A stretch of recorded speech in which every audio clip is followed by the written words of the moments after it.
Welcome to The Explainer. We're going to jump right in today with a massive $46 trillion question that's really at the heart of the U.S. economy. How is it possible for a very small group of Americans to hold this just unimaginable amount of wealth, but at the same time contribute very little in taxes? Well, to figure this out, we're going to dive deep into the work of a leading expert on this very subject. So let's start with the number, and it's a big one, $46 trillion.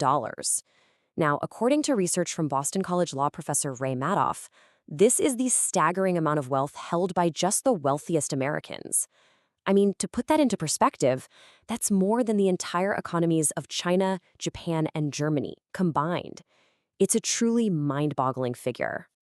Okay, now let's put that huge private fortune next to this number, $1.8 trillion. That wasn't a surplus, that was the U.S. government's budget shortfall for 2024 alone. Think about that. The country spent nearly $7 trillion, but only brought in about $5, and that difference, it gets added right onto the national debt. So this brings us to the core puzzle, right?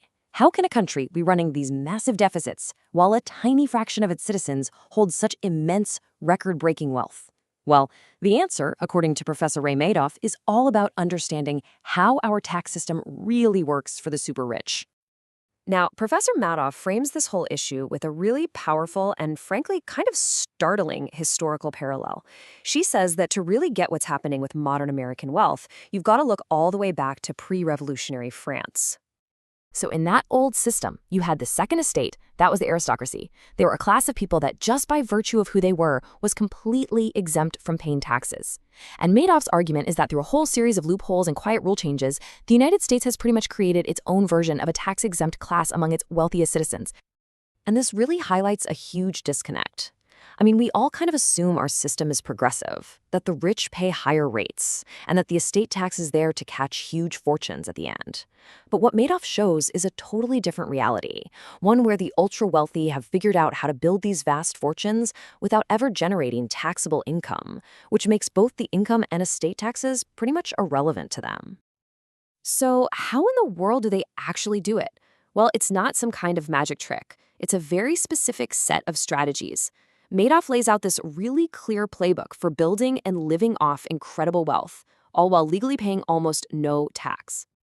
It's a three-step process, and it's often called buy, borrow, die. Here's how it works. First, you buy assets that grow in value, like stocks. As those stocks soar, that growth, the key to your wealth, isn't taxed. Then, instead of selling, you borrow against that wealth. You get tax-free cash to live a lavish lifestyle. And finally, when you die, those assets go to your heirs, and all that untaxed growth is legally wiped clean. The tax bill just vanishes, and the cycle can start all over again, but even bigger. And look, this isn't just some theory. As Professor Madoff points out, a bombshell investigation by ProPublica got a hold of actual tax returns, and it revealed this is totally common practice. Some of the wealthiest people on the planet paid very little in income tax precisely because their wealth comes from their assets growing, not from a paycheck. So you might be thinking, what about the estate tax? Wasn't that supposed to be the backstop for all this? Well, according to Madoff, a really powerful PR campaign back in the 90s successfully rebranded it as this unfair death tax, and that totally scared politicians away from strengthening it. Today, it's so full of loopholes that its contribution to the federal budget is barely a rounding error. And this timeline here shows a really critical turning point. Before 1982, companies usually gave profits back to shareholders as taxable dividends, and the market was pretty flat. But in 1982, the SEC changed the rules to allow stock buybacks. This created a huge incentive for companies to just pump up their own stock price, shifting investor returns away from taxable dividends and into untaxed growth. And you can see the explosive effect that had. Okay, so if the people who own the most assets have found legal ways to pretty much opt out of the system, that begs a really important question.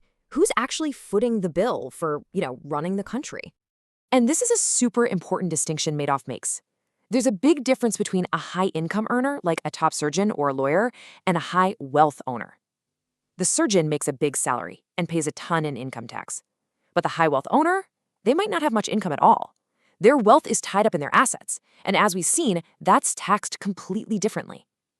In fact, the high taxes paid by wage earners can kind of mask how little is paid on these enormous fortunes.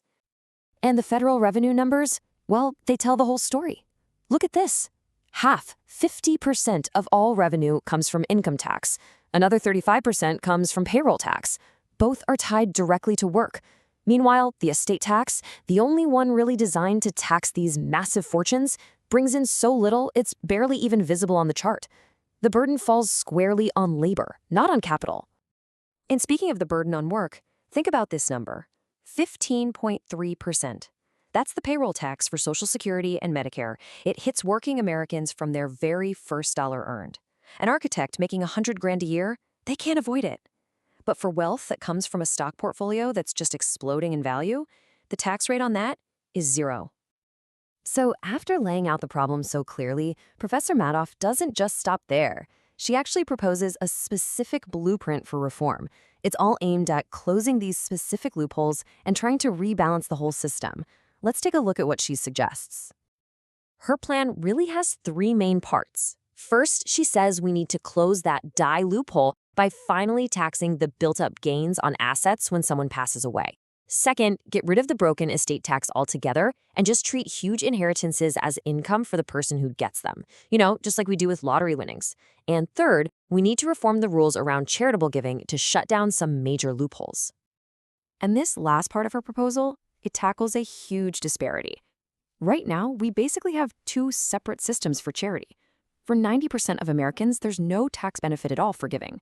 But for the ultra-wealthy, donating appreciated stock can create these massive tax benefits, letting them wipe out their tax bills while often just parking the money in a private foundation instead of getting it out to charities doing the work. Ultimately, what Professor Madoff's research shows us is a system that taxes labor and taxes it heavily, while leaving these immense fortunes from capital growth almost entirely untouched. Now, understanding these mechanics, it isn't about left versus right politics. It's about understanding the actual rules of the game that are shaping our economy. And that leaves us with a final and pretty critical question to think about. What are the long-term consequences for our economy and for our society when a system treats wealth and work so profoundly differently?